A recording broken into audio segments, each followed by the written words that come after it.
রাধে রাধে। শ্রী হরিকথায় সবাইকে স্বাগতম। শ্রী গণেশ ঠাকুরের বাহন ইঁদুর কেন? গণেশ ঠাকুরের বাহন ইঁদুর হওয়ার পেছনে পৌরাণিক একটি জনপ্রিয় কাহিনীতে বলা হয়, এক সময় এক অসুর ছিল যার নাম ছিল গজমুখ বা মূষাকাসুর। সে খুব শক্তিশালী ছিল এবং শ্রী গণেশের আশীর্বাদ লাভের জন্য তপস্যা করেছিল। পরে তার অহংকার বেড়ে যায় এবং সে দেবতাদের উপর কষ্ট দিতে শুরু করে। গণেশ ঠাকুর তাকে দমন করে এবং তাকে নিজের বাহন বানিয়ে নেন। তখন থেকেই ইঁদুর বা মূষক গণেশের বাহন হিসাবে পরিচিত। গণেশ ঠাকুর জ্ঞান ও বুদ্ধির দেবতা।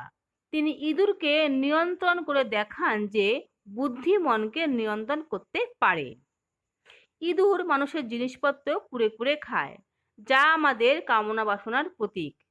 গণেশ এই কামনাকে নিয়ন্ত্রণ করেন এবং আত্মসংযমের শিক্ষা দেন।